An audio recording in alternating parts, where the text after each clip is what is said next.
প্রিয় দর্শক, এবার বাংলাদেশের জন্য অশনি সংকেত। কাতারের গ্যাস স্থাপনায় হামলায় সবচেয়ে বেশি ঝুঁকিতে পাকিস্তান, বাংলাদেশ ও ভারত।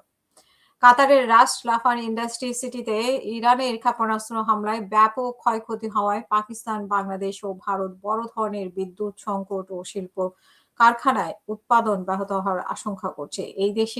এই দেশগুলো তরলীকৃত প্রাকৃতিক গ্যাস আমদানির এক বড় অংশই আসে কাতার থেকে। কাতারের প্রায় সব প্রাকৃতিক গ্যাস রাস রাফানে প্রক্রিয়াজাত ও সেখান থেকে রপ্তানি করা হয়। জ্বালানি খাতে তথ্য বিশ্লেষণকারী প্রতিষ্ঠান কেফলার এর মতে পাকিস্তান ও বাংলাদেশ তাদের এলএনজির আমদানি যথাক্রমে ৯৯% ও ৭০% পায় কাতার থেকে।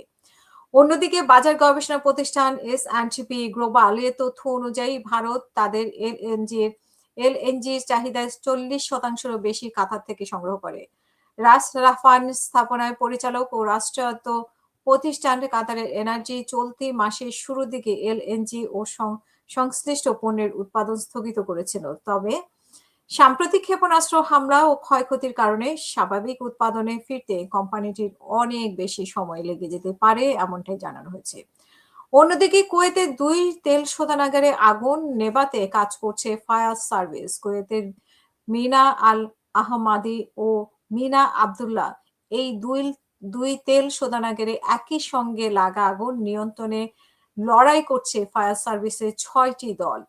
সামাজিক যোগাযোগ মাধ্যম এক্সে দেওয়া এক পোস্টে কুয়েতের ফায়ার ফোর্সের এই তথ্য জানিয়েছে। কর্তৃপক্ষ নিশ্চিত করছে যে গুরুত্বপূর্ণ এই জ্বালানি স্থাপনা দুটিতে পরিকল্পিত হামলার পর আগুনের এই সূত্রপাত হয়েছে। বর্তমানে জরুরি উদ্ধারকারী দল দেশের অন্যতম প্রধান এই ২ জ্বালানি কেন্দ্রের ক্ষয়ক্ষতি নিয়ন্ত্রণে কাজ করছে, এমনটাই জানানো হয়েছে। এবং সৌদি আরবের সামরেফ তেল শোধনাগার ড্রোনে বিধ্বস্ত এবং সৌদি আরবের ইয়ানবু বন্দরে সৌদি আরামকোর সামরেফ তেল শোধনাগারের একটি ড্রোনে বিধ্বস্ত হয়েছে। দেশটির প্রতিরক্ষা মন্ত্রণালয় এই তথ্য নিশ্চিত করেছে। মন্ত্রণালয় জানিয়েছে যে এই ঘটনায় কি পরিমাণ ক্ষয়ক্ষতি হয়েছে তা বর্তমানে মূল্যায়ন করার চেষ্টা করছে।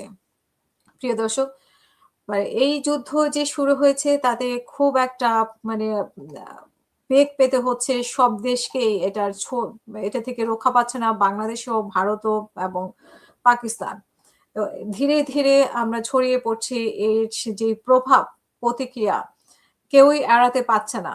কিন্তু ট্রাম্প এটা বুঝেও বুঝতে পারছে না, নিজেদেরও ক্ষতি করছে এবং পাশাপাশি অন্য দেশদেরও ক্ষতি করছে।